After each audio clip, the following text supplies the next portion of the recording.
Hello, everybody. I am Danielle, your host on my channel Hope Arising, and this is my guest for this evening, David Devine. Hello. Hello. How are you doing?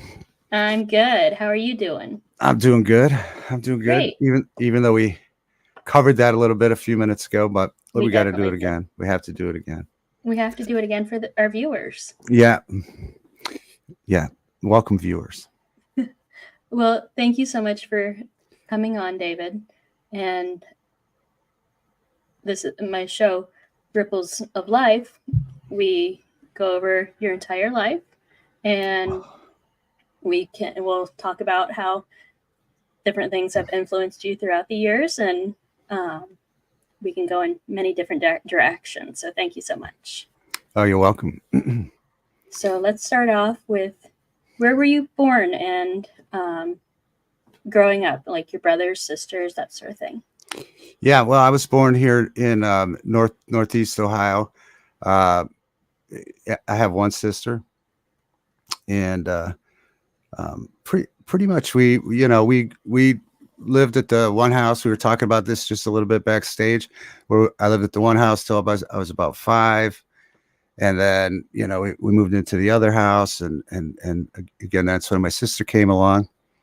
And then, and we talked about this is maybe the longest I've lived somewhere, because at that time, somewhere around 10, it was the same old American story of the parents' divorce.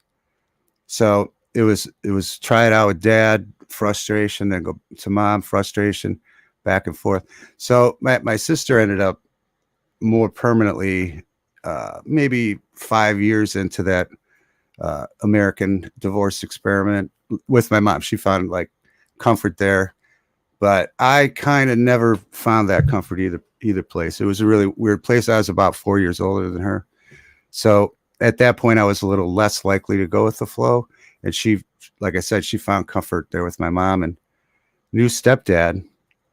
But yeah, prior to that, we did live together, 5-6 years at the house that I grew up in. Mm-hmm. Were both your parents still in Ohio after the divorce? Yeah. Okay. Yeah. My dad still lives in that house that we moved to from, the original spot. He built the house he's in now, and he's been there all these years. So probably, almost 50 years. So he's still there. And then my mom she was just down the street. Yeah. Not too far. Mm-hmm. Well, that's good. That's convenient. What was it like growing up? Did you, were you good in school? Did you enjoy school? No. In fact, I wrote a poem. One of the poems that I wrote, something conformity. The idea literally came from when I was 5, going to kindergarten, and I just didn't get the chaos right. I never understood the chaos. It was I always felt like I had like an intention of doing what was asked or what was told, or studying what was asked or told. And there's so many sidetracks, and I found the same trait in my daughter, that you just didn't like. You felt maybe 50 years older than all the other, all the other kids. Mm-hmm. And I think, and that comes probably a little bit about what the first question you asked me about growing up was. I was forced very young to be an adult as a kid. And so I think because of that background, I just couldn't relate to being a kid. I really couldn't relate to goofing off too much. As it went on into high school, I mean, I was good. I still love studying. I study and write things down all the time. I love it, but more on my own terms. I don't need to take a week to study something, But there were classes that I was good in, like speech class and Old English. I loved Old English, whatever that class was. And Okay. certain history, science, of course. Yeah, math. I never liked math, not one bit. But anything I applied myself to, I was really good in. But it was, again, constantly forcing myself to care. Um, when you have so much going on at home, right? That's what kids still experience. That you're more concerned with that. And I'm the same way now. If we're at band practice or something, or doing anything, and and the subject matter moves other than band practice, it just aggravates me, which it always does. It ends up, screwing off or talking about the past or whatever. Mhm. I just I like to stay focused, and I think that's what the deal with school. Uh, I just, if you could finish something, you get handed something on Monday that you could finish, drawing it all week to Friday. I would just get lost in my own thoughts, repetition. Or if someone asked a stupid question, oh, it would drive me insane. So, I mean, I think when I applied myself, I was really good in school, but uh, it, it, it took a lot to get me to uh, buy into that whole deal. So you would rather get down to business rather than lollygagging. Right. Yeah, I can't stand lollygagging. That's why I've always had a problem with working for people, because I don't know how your job is, or the people watching how their job is, but if you work, we'll go with a normal thing like 40 hours. How many hours of that is working, and how many hours of that is um, just busy tasks? I can't do that. No, Okay. no, no. I mean, I can, but I don't like to. Yeah, I forgot the question, but No, yeah. that was great. Thank you. Um, so how did you get interested in music, and what was it like growing up interested in music? Like, were you interested in bands first off and going to a lot of concerts? Yeah, that was the first thing that got me interested. Was my mom played the organ. We've talked about it on my show, my big organ Mm-hmm. in the garage, which I've been thinking about. What am I going to do? I've been moving this big organ around for a long time. So I'm thinking of taking the keys off and making like Christmas ornaments for everybody out Oh, of it. wow. So I'm thinking about doing that. So we'll see that, but it'll be hard to get rid of the whole organ itself. But I'm outgrowing it, the space. But that's how I first started falling in love with music, is because she would play that. It would amaze me, just absolutely amaze me. And she was I don't know if I'm sure she did, but I won't say for sure. I'll say maybe. There was a TV show in Cleveland that she was on as a dancer, and I think she did play either the piano or organ a time or two on there. But she would play that organ, and I was so into hearing it. I thought it was amazing.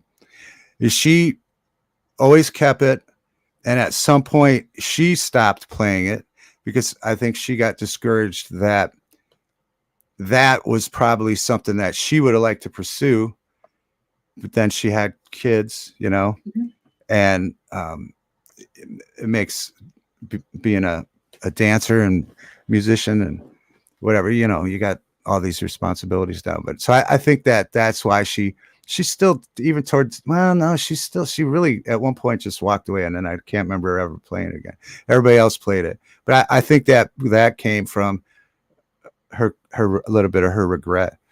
But that's how I first started getting into it. And then of course my dad was Elvis freak, so Elvis literally was, the king of the world in our house. And I could tell, and when I was upstairs, what song my dad was playing of the Elvis music, whether you wanted to go downstairs or not, because if it was like an upbeat, great song, great. If he's playing In the Ghetto or Don't Cry Daddy, stay away. But they both had a great record collection. And then, but somewhere around 13 is when 12 or 13 or 10, probably earlier than that, but Mhm. I started imagining myself playing with different bands and singing and playing on stage. And then I think 13 was when I got my mom took me down and got the first guitar. Of course, we got an acoustic, which I just couldn't make sense of. And so then we went back and got like a Les Paul copy electric guitar. Okay. And so I started playing that. And oddly enough, today I play the acoustic more than anything. But I was in because I was into Kiss at that time and stuff like that, and I wanted to hear distortion. So the acoustic made no sense to me. Right. So and then I got a guitar teacher, and he started teaching me the Beatles and stuff like that. But and then it just was always part of my life. I never intended to be a singer. I didn't really want to do that. I really wanted to play the guitar, and then I started playing bass just because we didn't have one, and then we didn't have a singer, and I started singing, and I never really wanted to do it, but all these years later, I did it. Yeah. I did like it once I got comfortable with my own voice. Some people have just a great singing voice. I had like a particular sound that I could make work, Mhm. and that's what I did with it. But so then once I found that, I felt comfortable with that. But yeah, music's just always been a part of my life. Just it's and I love to find obscure bands Mhm. and new sounds and stuff. And it's just there's music for everything. There's a reason they put songs in commercials, right? It sends a Right. message. A message gets received, and and I really love to write. Writing's probably my favorite thing to do, just because it comes out. I have to. It's not. It's not something that I decide to do. It's just something I have to do, and a lot of it's weird. And I'll show it to people, and they don't understand it at first, Right. because lyrically, I really do like to. I like to write words that have never been put together before. I think it's pretty easier to follow a formula and put love or baby in there, and but Right. it's interesting to really look around and see things and write those things down, and so I really get into that. Yeah, absolutely. Mm-hmm. Well, we'll get there. So you graduated from high school, and then what? Where'd you go? Like, what was your first job? Oh, I had no bright ideas. In fact, I was in school one day, and there was a girl sitting next to me named Buffy, Okay. and I forget her name because she kind of annoyed me. And I don't know, it was the end of the week, and we were on one of those subjects, and it was senior year. I was so far behind anyway. So she raised her hand and asked a question. It just set me over the top, right? So then I had a discussion with my principal and a guidance counselor, and at that time, you could take your GED before your class graduated, which I think is different now. So I went to start the classes, went to the first session, and they said, "You're cool to take it." So they let me take it without even going to the courses. And so I got that. I had no idea what to do. I was influenced by a family friend, I think, and then someone I knew that went to hair school, beauty school, cosmetology school, whatever you want. And so I knew that I could make money while I, got at least a certificate in something. And I wanted to do hair shows. I wanted to leave as soon as possible, my house and the state, and just see things. Mm-hmm. And so that was my plan. So I did that. That took about a year, and then they liked me, so they paid me then to go to school there for managers and instructors. And so it worked out perfect because real quick I started to teach there. Mm-hmm. And then we went to a hair show, and someone offered me a job traveling doing hair shows. So I did that once a week or once a month right off the bat. So right off the bat, I think I was 20 at this time, Oh, wow. and I was I was doing better than I am now, or I was doing good. Yeah, Right. yeah. So, what school did you go to for cosmetology? Was it Uh, like a Paul Mitchell or no, it was Villanova? just it was a smaller school by uh, a, a little Italian lady here, Okay. and she actually wrote the first cosmetology book in Ohio, Oh, and wow.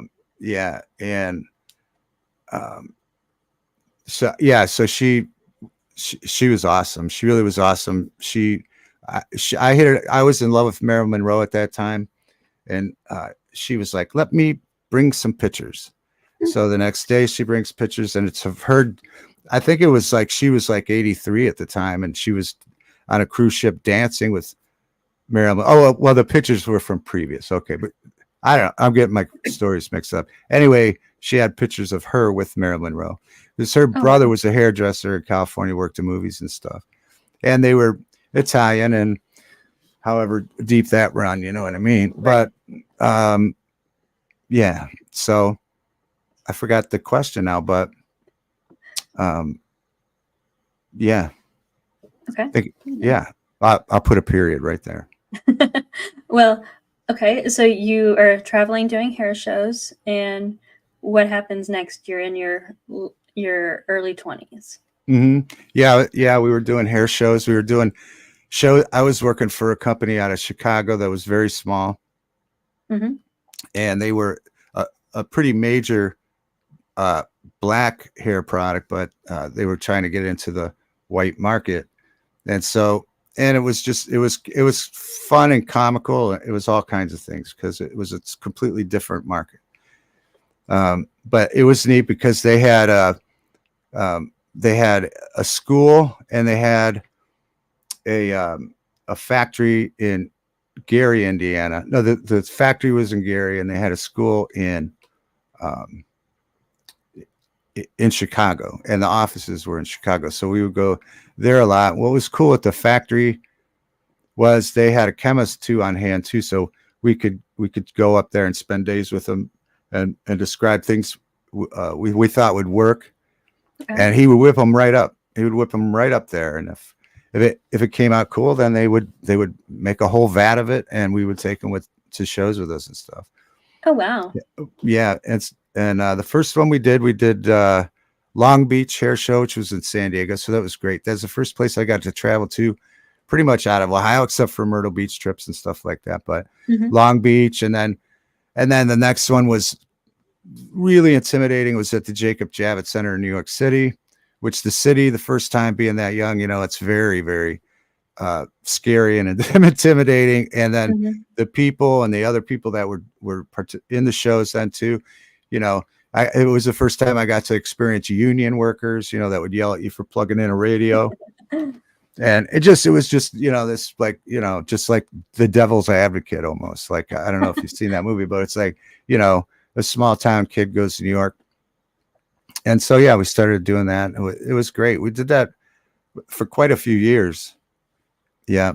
And, yeah. And again, and coming home playing music, and I was teaching at that time as well. Yeah. Wow. Okay. So, how many years did you do the traveling hair shows? About probably 5. Okay. Yeah. 5. And then the job just ended. It was wild because when we started doing it, Matrix, who turned out to be they're from Ohio too. Matrix was started in a garage in Ohio. Oh, wow. And yeah, in Solon, Ohio, actually. And they were very small when we started out too, and of course then they exploded. Now I think L'Oreal owns them or whatever. It's not the same, but back then, they were really great. So they kind of grew, and we kind of did. I mean, we did grow a little bit. It was pretty cool. We would do the shows. I got to hire a buddy of mine who was in a really great band, and so we had that in common. And they would have a stage, and we would just do our thing and play music, and it was great. So I think it lasted about 5 years, but then it just kind of if it had reached its goal, uh any product design has the way the bottle looks or the way the anything that is, you know, I don't know, maybe 70% of someone's purchase. Right. Yeah. So we always disagreed with the way it should look, but we would set up programs then to people at the shows, and then sometimes go to Texas to people that distribute it and go to their salon or whatever. You know, it was just cool. But at like 5 years, it just kind of had ran its course with them as things do. Right. Where was the most memorable place you went with them? I would have to probably say the Jacob Javits Center in New York. Yeah. I mean, we close second was Dallas. I think it's in the, you know, whatever we were doing down in Dallas, it was fun. And they had, I think it was Deeper Bellum or Lower Bellum or something down. It was the first place I had really drank a beer after taking many, many years off. And yeah, so that was pretty memorable experience. But yeah, definitely the most, you know, eye-opening was the Jacob Javits Center for sure. Or, you know, I don't know. There were a lot. This was the first time I went to California, was with them, Chicago. So, but I have to, if I had to pick one that influenced me the most, it was definitely New York. There's no doubt.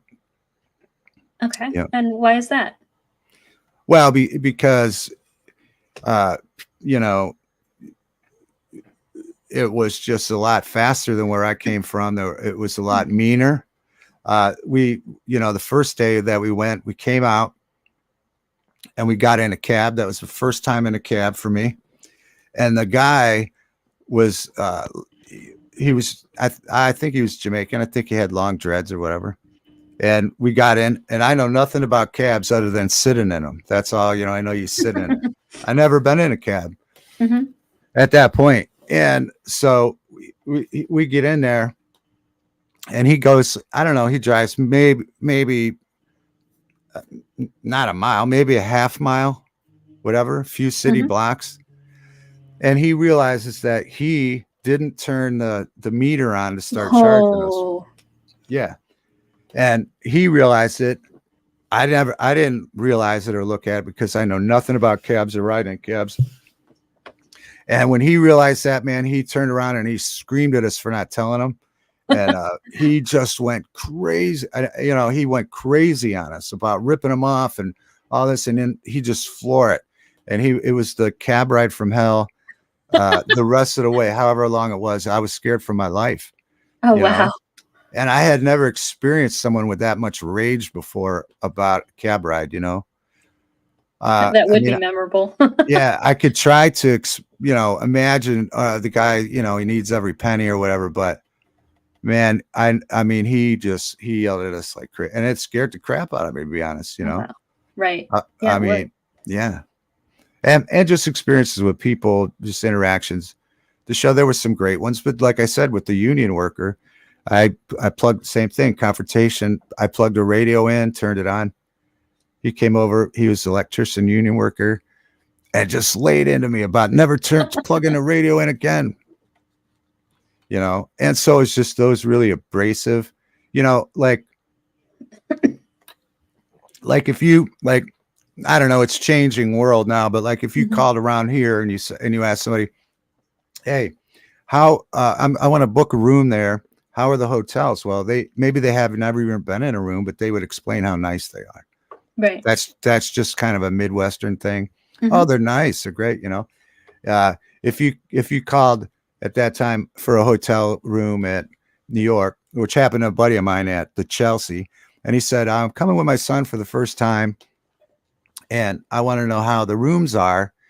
And the guy said to him, I don't know. I've never been up there. So that's kind of the difference, you know, it's like just a whole culture difference, you know? Right. Absolutely. Which isn't a bad answer. If you've never been up there, that's a good answer. But, you know, I'm just saying it's a different mentality. Right. You know? So after the Traveling Hair Show job ended, what were you doing?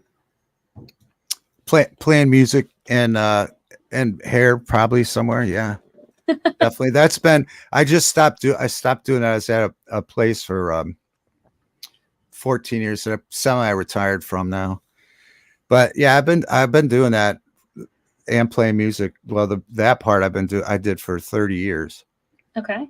So that's always been a staple. I've had definitely different odd jobs and stuff, uh, restaurants and stuff with friends and what I'm doing now. But that was always something like I could travel with music and come home, and no matter where we lived, here, Las Vegas, wherever we went, I have a license in Nevada too. Mm-hmm. So it was just something that I could find a job anywhere I went. And so I always did it. Yeah. I mean, it's, yeah, I just never stopped. It was never my intention, to do it that long at all. But it was always available. Yeah. It's always good to have that. Yeah. So how did you get it? Like, were you in a band, or did you start up a band? How did all your music career start? Yeah. I started a band, joined a few bands, and then where it kind of really started getting serious, where was about, that same time as all that stuff too. Kind of got the sound right with the voice, and started playing with guys that we had been in bands with and broke up because this guy saw, and then finally it all worked out. And then we were doing the same thing. We were going to play in New York and Pennsylvania, a lot of Midwest stuff and East Coast. And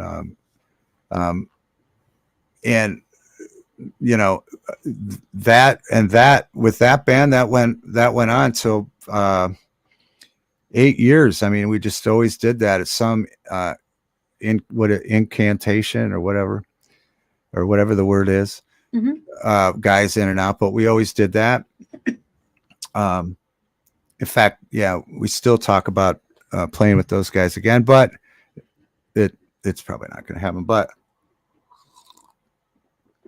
so I don't know. And then that kind of finally broke up, and then right around 30, I started something else, just brand new. With really great songs that I love. A lot of them are pretty abstract, but they were great. And we had a bass player that worked in radio, and so he got us doing so many shows. We played with the Cleveland Orchestra. We played at the Cleveland Indian Stadium and every festival and the Rock and Roll Hall of Fame. And so we were doing that for about 2 years with those guys. And it just started. It just started just because I did not want to stop playing music. And I broke up with the guys that I played with all those times. And so it really took off fast with that handful of songs that we had. We were just playing on the radio. We were playing on the radio a lot, and it really was awesome. It was really an awesome 2 years or however long that lasted. I mean, that was really hard to beat. We were playing at the Vans, I think, Warped Tour, or some skate fest, the Rock Hall, different things, really great things. And so what was that band name? Cheap Vinyl, that's Vinyl. what's written on my arm. Yeah. Okay. Yeah. And so that was really big. That kind of saved me. I was at a really weird place in my life, and those songs were all about that really weird place. And but it still sounded pop. But yeah, we started, like I said, playing on the radio station, and for that 2 year period of time, when they needed something for anything, they called us, and they paid us in concert tickets and David Buster cards, stuff like that. So it was really awesome. So you got concert tickets to like a whole different bunch of Oh different yeah. bands everywhere? Yeah, that's like everything. We would have like VIP seats to Jane's Addiction or anything. Just they had their own special bar. I remember one that I really enjoyed was it was in the flats, whatever that amphitheater we have is called. Was Gavin DeGraw. You know him? Yeah. Yeah. Well, we went. My buddy was going to make fun of him because he was singer, songwriter, piano player, and we had these great VIP seats with the bar and all that right next to the stage. And my buddy's intention was to rag on him. I had never heard of him before, and he started singing and playing his piano. Mm-hmm. And my buddy, told me there's no way I would ever rag on this guy. I mean, he was so incredible. Mm-hmm. And then after the show, we got to talk to him, and he said, and however old he was that time, maybe mid-20s, late 20s, maybe. Mm-hmm. He said he had been touring since he was 9. Dang. Yeah. I forget the whole story. He was just good. And he got on this tour and that tour, and his parents let him tour. Gavin DeGraw is just incredible. And so I became a huge fan after that. Mm-hmm. So what years was this that you were with Cheap Vinyl? 1999 to 2002. Okay. Or around there, yeah. Okay. And you're still living in Ohio at this point, and then what happens in the early 2000s? So then that's when I auditioned for Marky Ramone through a friend of mine that roadied for them when he lived in New York City. Okay. And we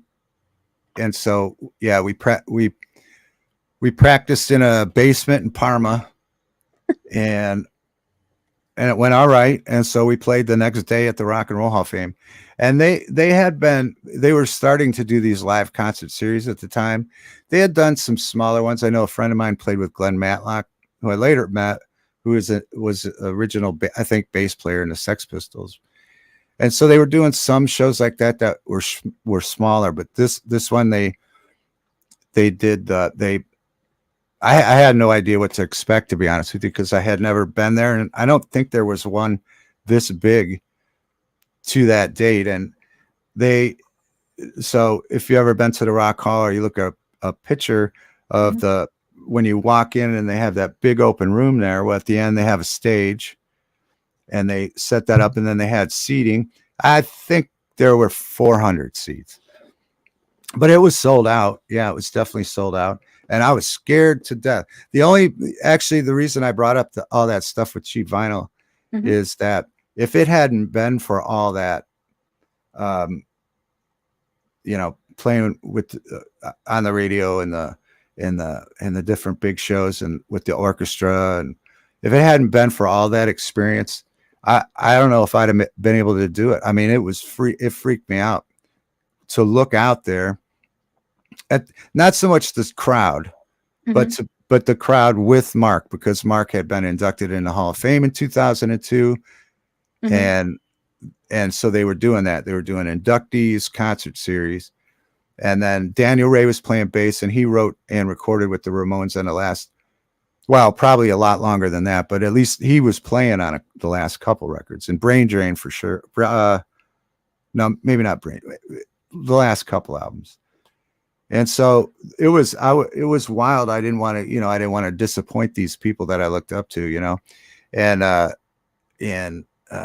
so it was intimidating, but after the first couple songs, it started to feel good. And my mom was in the front row for the first time. She never did that. Oh, that's awesome. I remember when we were playing, she did this for motivation, but when we were playing some of those shows with Cheap Vinyl, I would invite her all the time. And she said, I'm going to wait till you play a bigger one.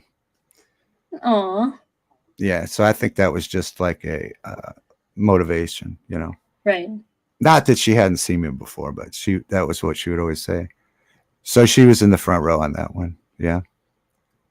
So going back a little bit, why did they need to hold auditions?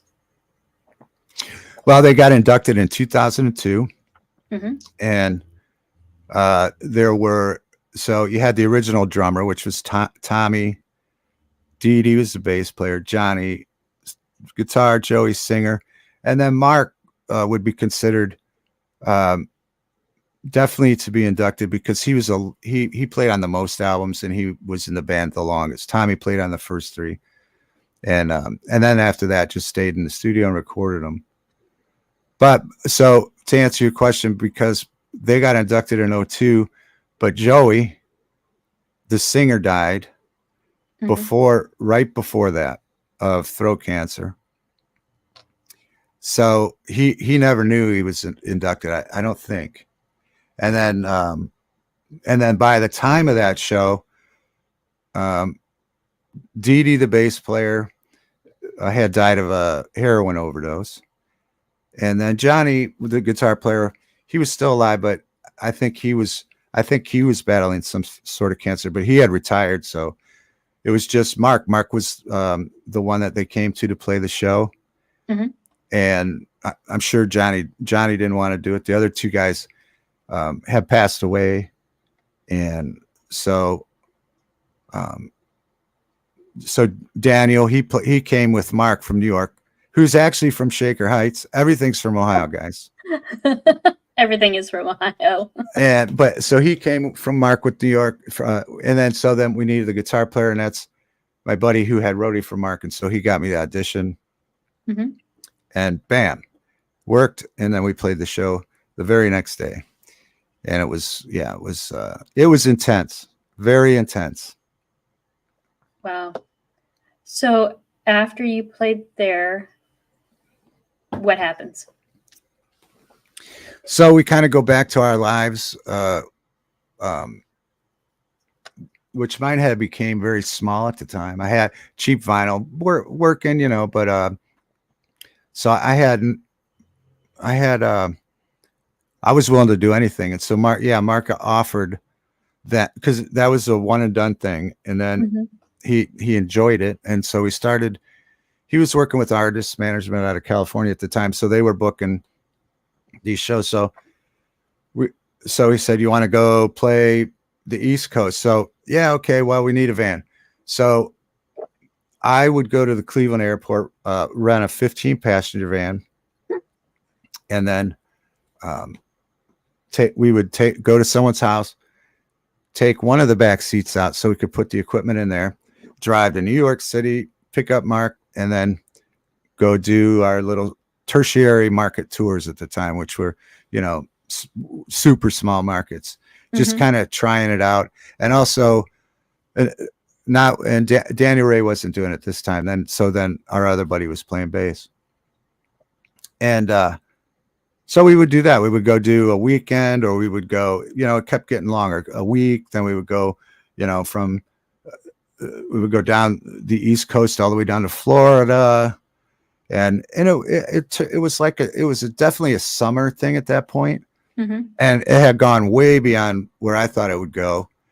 And I think that it caused probably some problems with cheap vinyl because I had to kind of make a decision, and I don't know if they were angry at me about doing that. It was kind of a weird time, but so I think we just decided to call it quits, and I was just doing that. Because it took up the whole summers then. And then I think it was during one of the winter, the second or third winter, we did our first shows in Mexico. So we flew into Mexico City, which was another big first for me because I don't know if at the time, I think it was the second largest city in the world, maybe, Mexico City. And makes sense. It started to be really eye-opening there for me, as far as all my,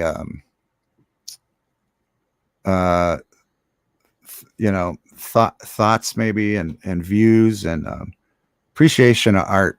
Mexico City was amazing. It broke all the sort of stereotypes I had. It was it had great art museums and architecture, and people were great. I mean, and then, you know, from there we would go to a lot of um, smaller Mexican towns. It was always a different experience. Tijuana was always madness, and a lot of those were. But in Mexico City, we would play at the Hard Rock, which is they have a great venue, a great stage there, and yeah, so it just kind of spread from there. It went farther and farther, and yeah. Okay, Mm-hmm. let's stay in Mexico for a minute. Oh yeah, yeah, we could stay. Yeah, we could stay in Mexico for a long time. You said you really like the culture and the people and art. What got you into it? When you were there, did you go to museums and to appreciate the art, or like what exactly happened there? Well, you know, it's kind of like you break your own mental stereotypes, right? Like what like, I won't say you, I'll say me, what I thought Mexico City might be like, just off of what I've been taught or heard, or cliches or whatever. But there were I took lots of pictures. Their cabs were Volkswagens, you know, green Volkswagens. But no, we went by the art museum. I didn't go through their art museum, but that's, you know, where I started to learn about Frida and her husband and that style of art.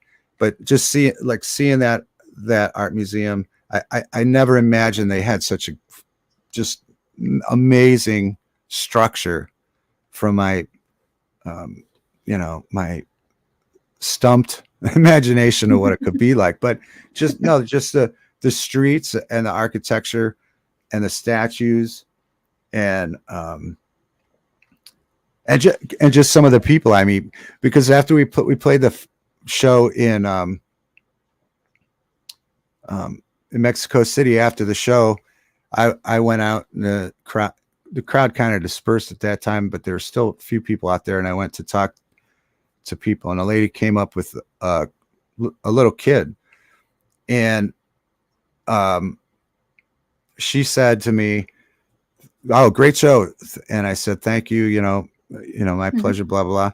And she said to me, "I hope that my son gets your soul." That's what she told me. And I was like, wow, you know, and speechless, and talked to her for a little while longer, but I was stunned that's what she saw, you know. What do you mean? Like, I hope my son gets she soul. She I think she could see my compassion in art. Okay. And individualism. I don't know. I don't. I mean, I'm just guessing. I'm hoping she wasn't saying I was an awful person, and she hopes. No, but I mean, if there's somebody for somebody to come and say that to you, that was so deep, you know. Right. But so it was just stuff like that. It was meeting people like that went beyond anything I'd ever heard. Like that, you know, those words are like poetry, which I always liked. And you just don't walk around and someone doesn't start talking about poetry, do they? Or talking, offering themselves up to talk like that. I mean, so that coupled with like the other people I met that I still periodically email back and forth with, that had the same sort of sentiments, and we're interested in you know, thoughts I had, and again, coupled with the architecture, being such a large city, and just really great architecture, Yeah. What was your favorite part about Mexico? Like the part of Mexico, is it Tijuana? Did you go to Cancun? Yeah, yes, and yes. I think really was the people, but you know, Tijuana it's wild because I guess you see like a lot of apparent poverty. Hmm. And for me, for at least 3 or 4 interactions with the police that weren't good, that, I always, when I left, I would always put like get out of Mexico money in my left pocket, because I got shook down for money about 3 times, and money is what they wanted. It's not that I had done something wrong, but, and then, so the conditions, but I mean, a lot of the people are really, it's weird because they had these great, the one night we were playing in Mexico City, we were playing with, what's that song that, All Out of Love, Air Supply. We were playing with the Air Supply. Found ourselves playing with Air Supply. Anyway, in this giant venue, that people are so gracious that come and see you, and the way they applaud and interact with you, and possibly may have spent most of their money to come see you. Mm-hmm. And then in that same area of hardship, but I don't know. It's hard for me to call it hardship because the people had a great attitude. I mean, maybe people are happy sometimes in that living conditions. I don't know, but then to be there and then stay in this like super high-end hotel made you feel guilty that they have those buildings amidst all this, just for people to do business in or create art. They get to stay, in this top-notch place, amongst all this. But I think the people, I mean, there were so many first experiences too. I remember the first time we drove from Tijuana we had drivers in a van taking us. We were just out in the middle of nowhere in the desert, and we're like, wow, this is incredible. And the driver said to us, yeah, as long as the bandits don't get us. Oh my gosh. I never heard that before in my life. And so there was always like this, there's always like this beauty, but sense of danger, Right. But it was just the people. I met a lot of good people there. I had great experiences, which broke all stereotypes. We had a tour manager that was Charlie. He was in the Big Bang Babies, which I flew out to LA to see once when I was 21. I was always a big fan. And here he ended up being our tour manager because he worked for artists. And I was like a huge fan of his. We became good friends. So I'm really fond of those days spending with him. But he had been down there a million times because he grew up in LA. And but he just, late night, he would just take us to some stand on the side of the road with the lady with the grill, and you just tell her, 2 tacos, and they wouldn't charge you till you're done, and you're like 2 more and 2, and they were so great and authentic, obviously. Oh, wow. And just experiences like that, with cool people, was what Mexico was all about for me. Yeah. Well, I'm going to have to go back because you said you had multiple interactions with the police. Yeah. All right. Yeah. So, I did. What happened there? Well, the first time I was ever in Tijuana was when we did the San Diego Hair Show, to double back to where we were. These were all first, and again, like, I got my buddy the job, and so we would sneak off to Tijuana, we would sneak off to LA, and we did a lot of that. But so we snuck off to Tijuana. When we were driving down there, it kept saying last chance Mexican car insurance, last chance Mexican car insurance, and we're like, should we get Mexican car insurance? I think he rented the car, so it didn't matter to me. And he decided, no, we shouldn't. No. But for some reason, I think maybe he was driving. In my mind, I always think I'm driving, but I think I was the passenger. Yeah. And then we had a guy that worked with us that was from Mexico. Thank God. And so we didn't even get into Mexico. When you first get through the border into Mexico, pretty soon there's a roundabout you got to go that's like just busy as can be. And I think we did stop for 1 second, get coffee, which they had this giant vat that the lady just dipped a ladle in and got the darkest, blackest, oldest coffee you could find. And I don't know if I ever drank that, but so we get back in the car. He pulls out back into that roundabout and we got pulled over. So the cop came up and he refused to speak English. And but like I said, we had the guy that got hired for the show. He was from Mexico to work at whatever capacity for the show we were doing. Mm-hmm. So he went back and forth with them, and he said, "You guys, he wants $50, you know." And we're like, "What? What?" And again, these are first. This never happened to me ever, you know. And so I don't know, but between me and my buddy, I think we came up with 30, you know, in cash.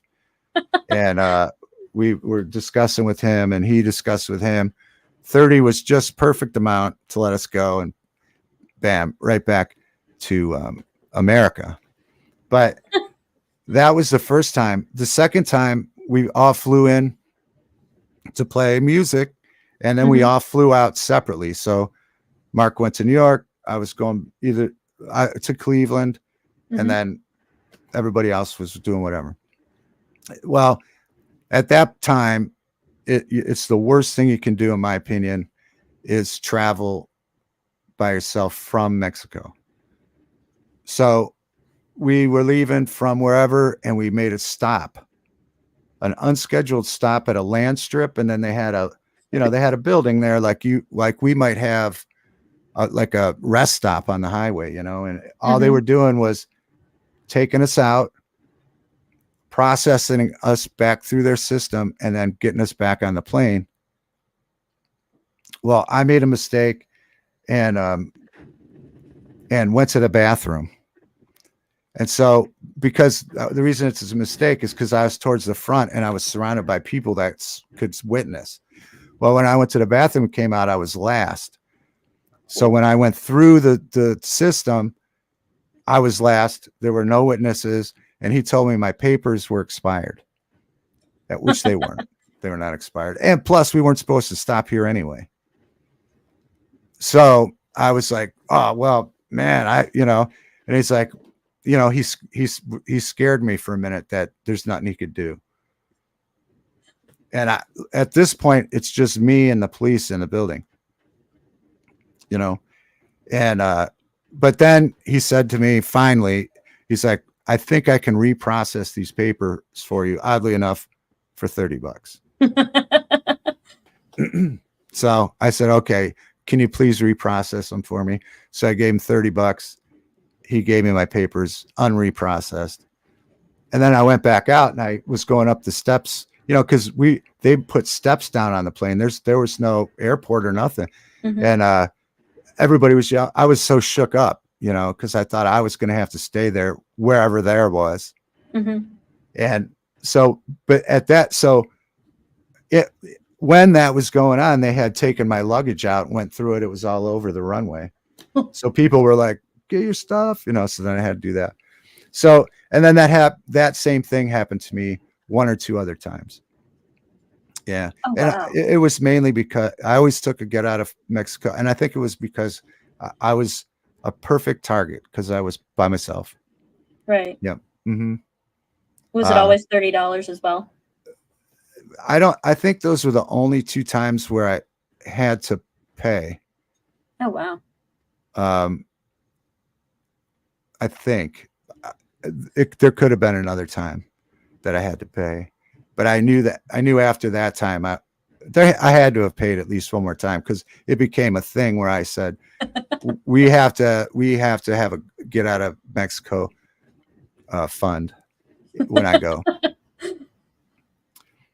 Oh, yeah. One other time it happened driving back too. The guy harassed me over cigarettes, and that may have involved because at that time at that time too, they could harass you because it was coming to the end where you didn't need a passport. And I waited till the very end to get a passport. And so they mess with me about that a lot too. Yeah. They said, it's not the days of wine and roses, but it wasn't a law yet or whatever, an agreement. Mhm. So I got messed with about that too. Wow. Mm. So, but yeah, it happened in New York City to me a lot too. And it wasn't about money there, but it was always about, taking you into the office and have to, run your social security number and all that. Cause my name's common. And I'm traveling alone. And there's Mhm. another person, at least with my name, that, obviously didn't do some nice things. But anytime I flew into New York, I was always getting detained. Yeah. But those weren't the days where you were like videotaping. Cause if I could have videotaped some of these interactions with cops that were detaining me, that didn't want to. So they're just ripping through my luggage, swearing and cussing, because I was making them look through my luggage, Right. I wish, but that was before the time when you would video. Now you would instantly videotape them, and I'm sure they would calm down a little bit. But I've had them stare me down. Part of the thing is going in and out is, especially there in New York, is they're just used as intimidation. Right.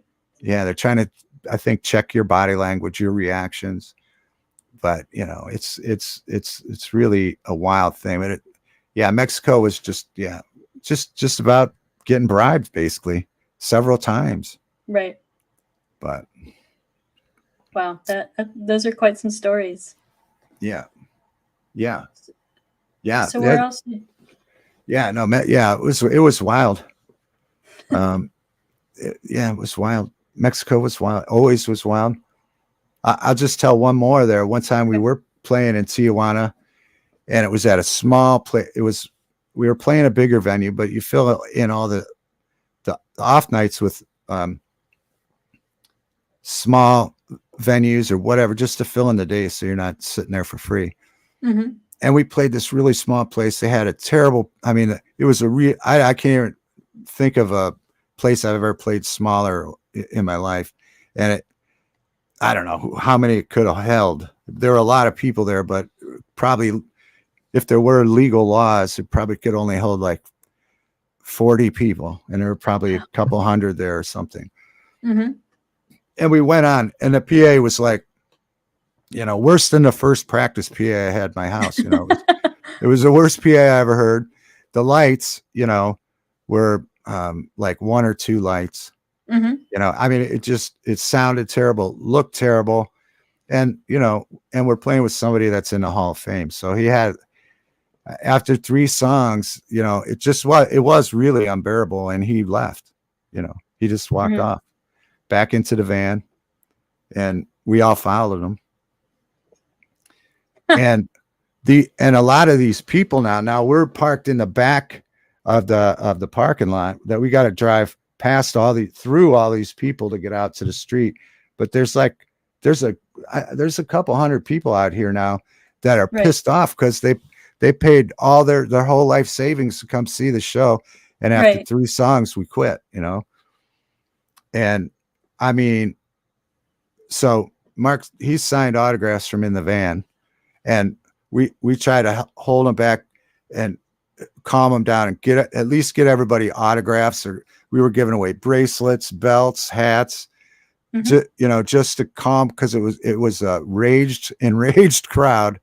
And so to get them calmed down and cool enough so that we could drive out of there safely. But I mean, that's scary. That could have got real ugly, Oh yeah, definitely. Yeah. So there were those stories too. Yeah. So after Mexico, where else did you go? So then we did Mexico, and then California, and then he came back. I think we did the Rock Hall again, and the second time we played there, I think the next day I moved to Vegas, and he flew off, and then it kind of opened up from there. Then because I was living out west, He flew Mhm. out to Vegas. We did Vegas. We went to California, and then we were doing Mexico a bunch of other times, and Mhm. Sacramento, and um, with some really good bands now. Sacramento is like Sublime, Remembered, Mhm. and really great, cool bands. And then I think it was the last trip to Mexico, and then we got a layover in LA, and then the one guy I that was playing with us that got me in originally, it just was wearing on him, you Mhm. know. I mean, it was a lot. It was a lot, you know. And so he I don't know. I think he kind of threatened to quit, or else he just was having a bad day or a bad time. You know, it was after a tour, and we had a layover. Blah. So he just decided not to do it. So um, I thought that might be the end of it, actually. And then I got a call that said, "Oh well, let's want to go to Europe." So I said, "Yep, absolutely." And so then because of that, what happened there? It was just me and Mark, and then we would have if we would fly into Barcelona, generally Mhm. uh, two guys in the vicinity would play guitar and bass, and then same thing if we went to Japan, two guys from Japan. And normally, if we did a tour, we'd have the two guys, but sometimes the guy quit, so it was really a juggling act. But Right. I mean, it worked out for the most part, and by the end of the tour, we were generally good. But it was weird. We did practice a time or two with these guys. I felt bad that my friends weren't doing it anymore, but I mean, I took the opportunity to see Europe, and I was absolutely in love with traveling. So I was willing to put up with pretty much anything, and um, yeah, so then that's when we started doing Europe and the rest of the world, and I'm trying to think if I've actually ever. I don't know if I've actually ever played the States with him since then. Oh wow. Maybe a time, but I don't know. So then this went on for the at this point it went on for the better part of 6 or 7 years Okay. of me flying, um, and then a couple years would go by and someone else would join and do it with them. He's other celebrities and stuff like that, and Mhm. then he would generally always call me back. Yeah, want to go. So yeah, we started doing that. Yeah, at least 6 or 7 years. So Yeah. what made you move to Vegas in the middle of all of this touring? Um, I had moved there like I moved there when I at one point when I thought it had ran its course in the beginning, and Mhm. mainly because it's just something I always wanted to do.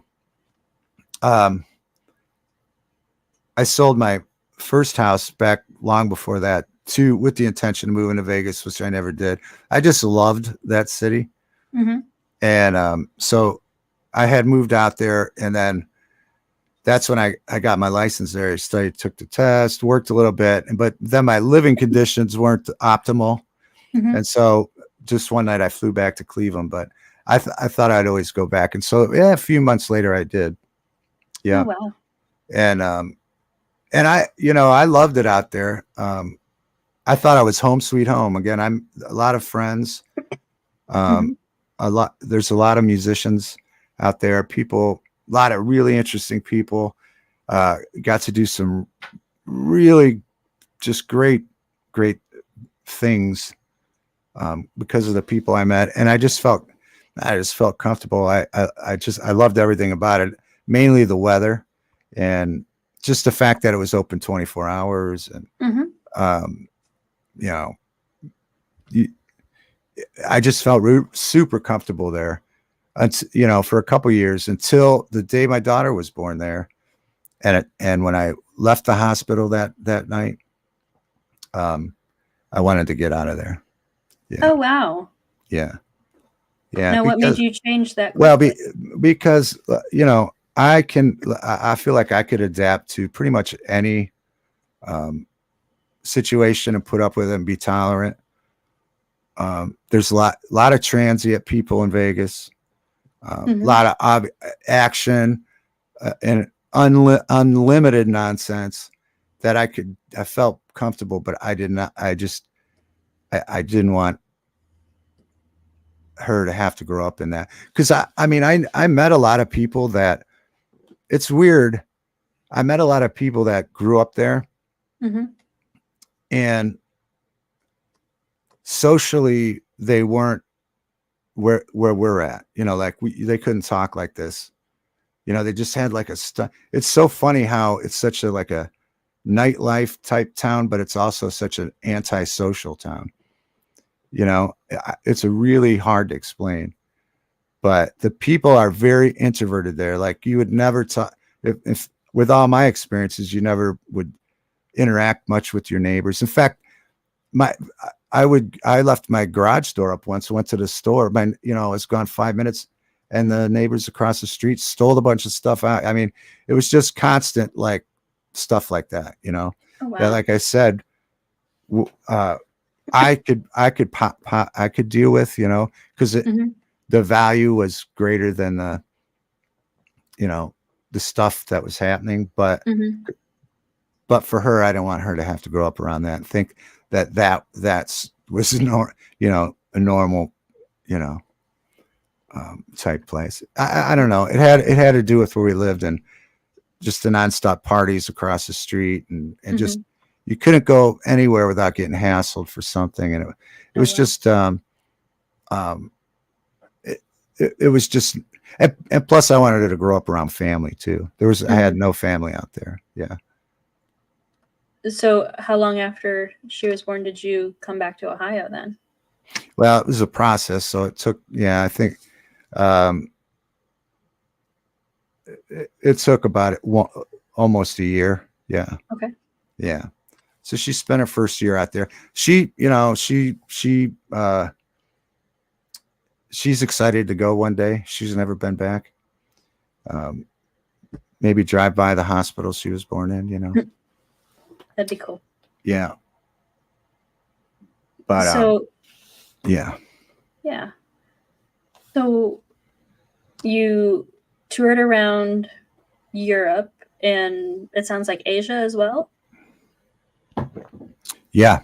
I went to Japan. Okay. Yeah. While I was in Vegas, he went to China. I got offered that, but I had a buddy had just got back from a tour there. He was telling me a bunch of negative things from his experience. And then my daughter had just been born. So I declined that. I kind of regret that, but not, I mean, I became, the chances I wanted to take became a lot smaller. But yeah, we spent about a month in Japan. Yeah. Oh, wow. Mm-hmm. So where was your most memorable adventure, either in Asia or in Europe, or you can tell both stories? Yeah. Well, I mean, there's all kinds. There's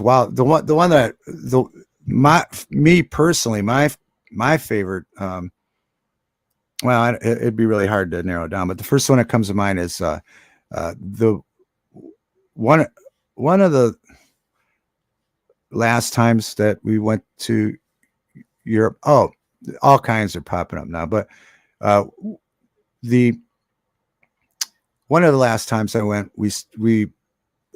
I don't know why we were staying there. I guess it was centrally located to what we were doing and practicing and stuff, but we're staying in Figueres, right? So that's where Salvatore Dali's from. Okay. And we were staying at the Hotel Durango, and it was almost across the street from, I mean, there were like small alleyways. It was the Salvador Dali Museum was there, and then the Hotel Durango was here. And the Hotel Durango was a place that Salvatore Dali liked, and obviously I'm a big fan. That's why this was so important. But right. So the hotel is where he liked to stay when he just wanted to stay in a hotel, but he ate there a lot too, because they had a little steakhouse in the front of it. And he would, so we've all seen all the Salvador Dali. You've seen a book or, you know, the pitch, we've all seen those, but so he would pay for these meals and stays with original artwork to the Hotel Durante. And so when you walked in the lobby, it was a small place, but cool, really cool. The lobby was like ceiling to floor of a Salvador Dali that you've never seen, that he paid them with, and they hung it on the wall. Oh, wow. I mean, I've seen people do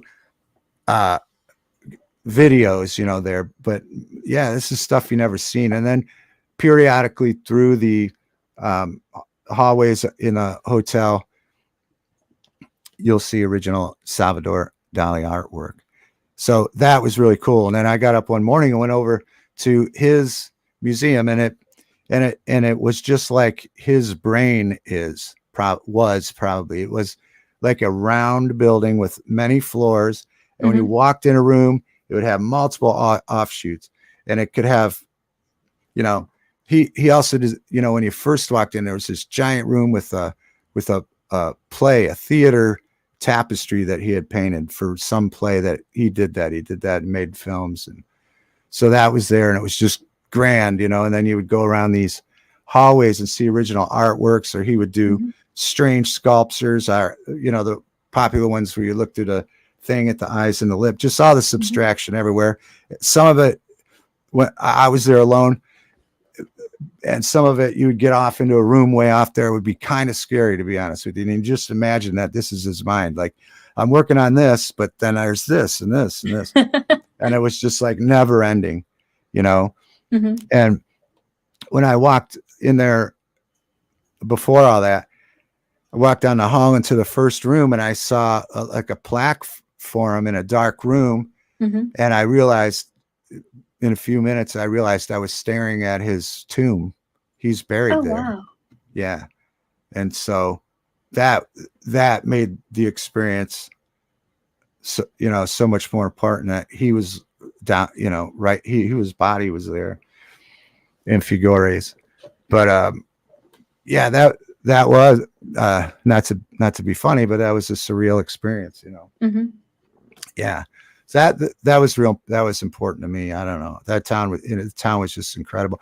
The other thing I thought was incredible about that is because there were, in a lot of the artwork, there were there's nudity, you know, whatever. I mean, it was what these were unleashed, a lot of original, I mean, he painted on the ceiling in there. It was all, but when I was going in, there was a school group touring it, you know, like young kids.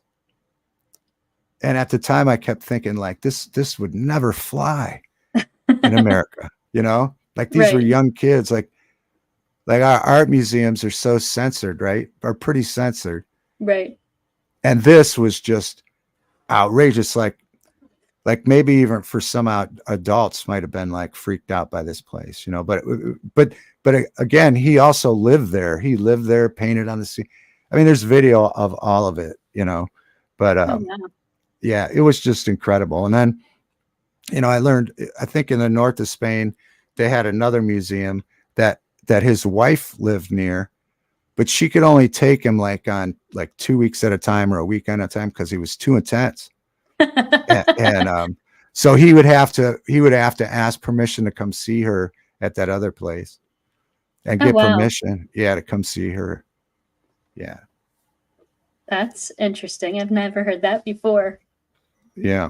Oh, and the other wild thing about that property, where he turned into a museum, I mean, it's like and it's just this whole thing. The building looks like his brain, you know, but the reason he purchased that property was because it was like an abandoned building, and it was the first place that he had sex.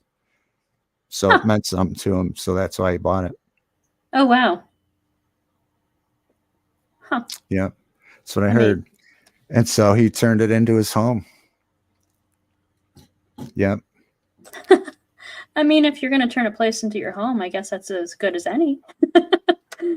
It makes perfect sense to Salvador Dali. But, Right.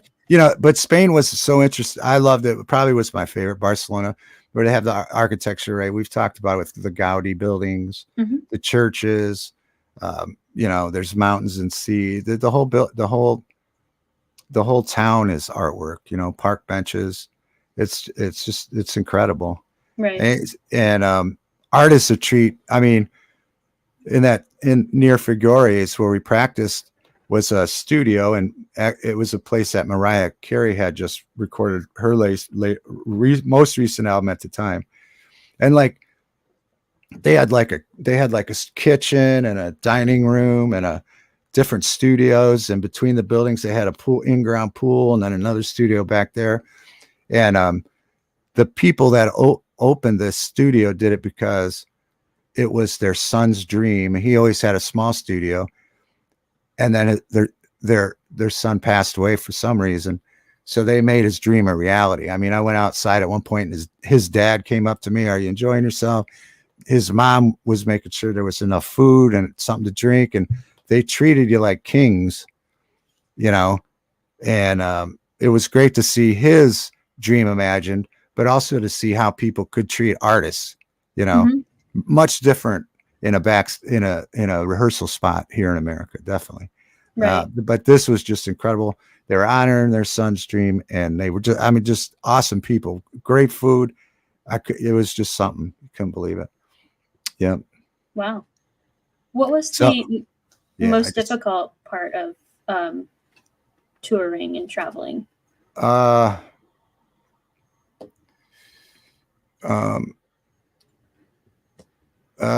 most difficult.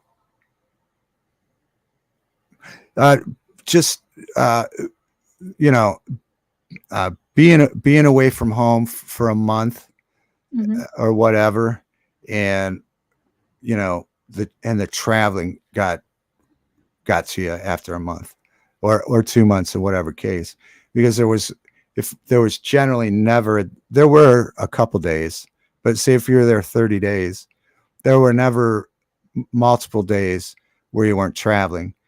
So a lot of times it was get up early and drive all day and play, and then drive all day, or sometimes drive all day, play, and then fly out that same night to somewhere and then drive to. So, I mean, it was grueling. It was hard. When we were in Japan for a month, we were there in January. It was freezing. Oh. So people are getting sick left and right. People opening band drummers going to the hospital, this and that. People are getting sick. I did too, a little bit, but they had some miracle thing in a jar from the store that they got for me, vitamins. Insane. But where was I going with that? Oh yeah, no. So that was the difficult thing, was to try to take care of yourself. One of the, one of the mottos was like, sleep when you can sleep. So, wherever it was, but yeah, just, it was cool. But as time went on, it got grueling, and it was important to try to take care of yourself. A place like Japan was hard because I tried, but I did not appreciate the food there very much. I thought I might starve to death at one point. And so, as you're just nibbling like a bird on things, I mean, you're getting less and less, energy. And so it was just super important to try to sleep and eat when you can, and keep your sanity. I mean, I learned how to go somewhere else in my mind during an 8 or 12-hour drive, because if you feel like you're going to go insane at points. Yeah. Like, I just got to get out of this car. I just got to get out of this car. And being so far away from home with your young family. Oh yeah. Yep. That was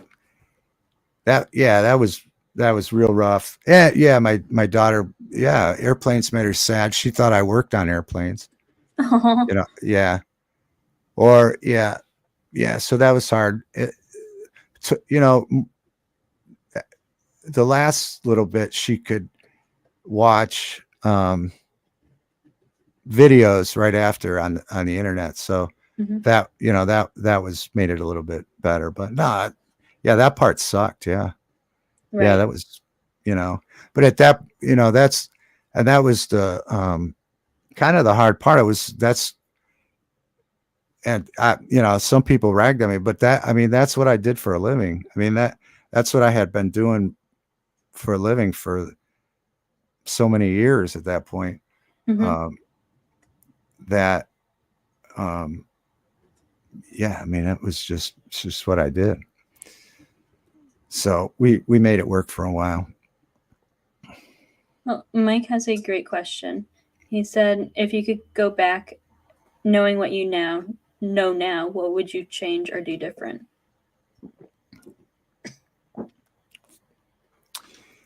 Um, I would have,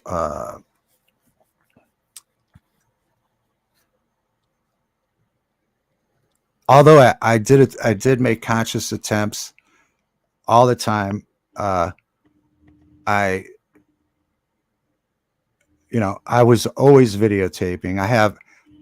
In fact, I just found them the other day. I have to find a way to transfer them, but I have endless hours of video of all of it. Mm-hmm. And I do have some photos, like in Japan, a photographer follows around. But if I had it to do all over again, I would videotape. I mean, I tried to make a conscious effort when I was there. I wrote all the time. I did, but I would use my free time even more for that. I would have been more hyper focused on documenting both photography and video and writing. Um, I would have probably became. I would go back and be even more introverted about the personal time I spent walking around places and studying them. But um, but yeah, I would just stay more focused on that stuff when we had off days. I was a lot of times just wandering around, which you do when you're somewhere for the first time or second time or Mm-hmm. whatever, just enjoying it. But oh man, I just really wish I would have been more focused on, yeah, artwork, do my own personal artwork, um, wherever I was. Mm-hmm. Yeah. So, when did that all come to an end? I think that the last um, I think the last time I went was 2014, Okay. 10 years ago now. Yep. 10 years ago. Wow. Hmm. I think I argue with that in my head. If there was another time, there could have been Mm-hmm. one more time, because it's an argument in my head. Some days I think that there was another one, but we'll stick with that answer. I think that, yeah, that the last time was Europe and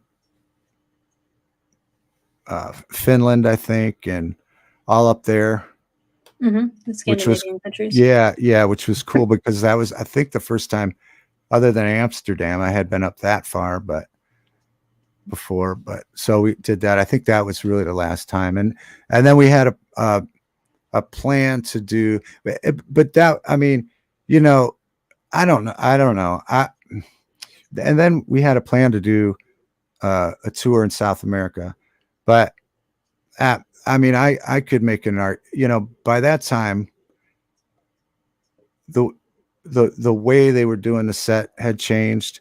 Mm-hmm. I had become more comfortable at home, so it was harder. It had been a little bit since the last time I'd gone out, Mm-hmm. and I don't know. We might have done one other, but it was a good place to end. Let's put it that way. I feel comfortable ending it there, because I think I did all I can do with it. Really, as far as that material in that group, I think it ran its natural course, and Mhm. it was amazing. And at one time, my heart was in it, but I could tell you, it became a job, you Right. know, and when that happens, I don't know. I think it's hard to be honest with yourself and other people and say, this is the way I'm feeling, that it's Mhm. because, because being in front of people is an addiction, and traveling is an addiction. And, but it's not fair, I don't think, to anybody involved if you do it for those reasons. Right. Right. Um, I know when I first started doing it, I was doing it for the love of the Ramones, and just making everybody proud, But again, I think by that time it had become a job, Mhm. and I think at times it probably showed, you know, Right. you know. So was it an amicable, um, like the solution? Yeah, yeah. I mean, I think we left it at, well, we're going to do it again at whatever, and Mhm. then it hasn't. And I've talked with everybody involved. I do every so often, and yeah, it was definitely amicable. I've had people over the years that I've done interviews about just this subject, Mhm. and I don't get into it much more than the stuff I'm grateful for. If I Mhm. if I if I tell stories, they're generally only about me personally. I mean, I Right. have some that I could make you laugh with that involved other people, but I mean, I don't know. That sort of stuff comes back to haunt you. So I've had Right. people that had an agenda to trash the whole situation, um, try try to catch me off guard a lot Mhm. about that, and I just never want to be involved with that, because Mhm. I like taking away what all the amazing stuff, Right.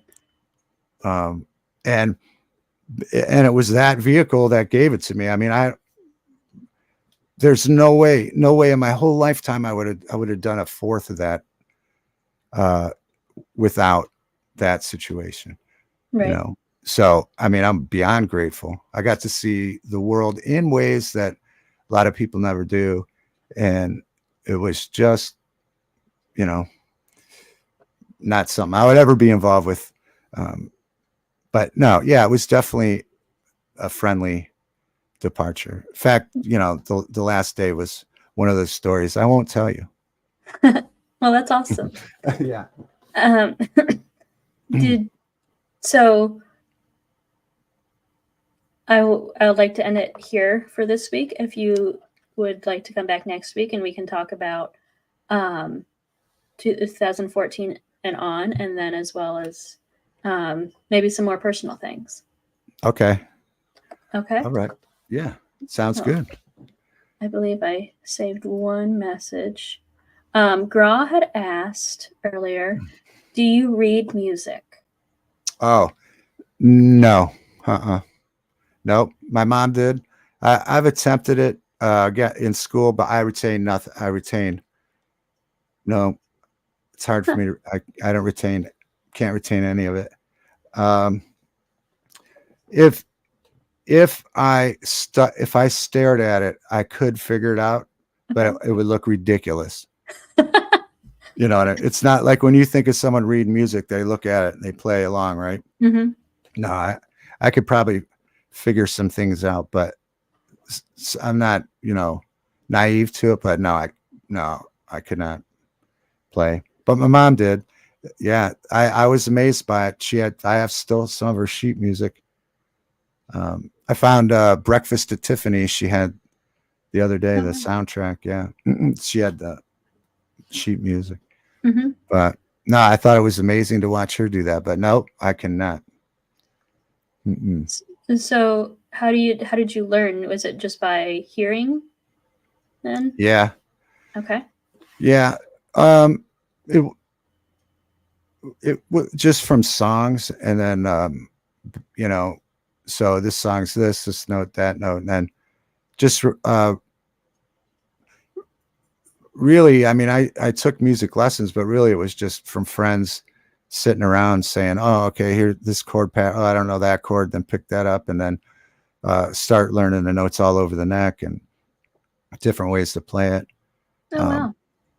But at one point in my life, it really was just, I mean, I'm way more into playing it now, all kinds of different things. But for many years, which I kind of disappointed in myself, I just used it as a writing tool. It was like, I just, so, which I would wish I would have been playing more like the things I do now. But for many years, I got complacent, and I just used it as a notes, basically, like, chord progression, just to show a guitar player or whatever. Yeah, but I can't read music. No, I think that was the initial question. Right, and that was the initial question. Yeah. Well, we will end it here. And Mike, I will write down that question so that we can ask it next week, because I do want to respect David's time. So we will end it here for this week and come back next week, Wednesday at 7:30 Eastern, and for part 2 of David Devine. Thank you so much, everybody. Have a good evening. Thanks for watching, guys.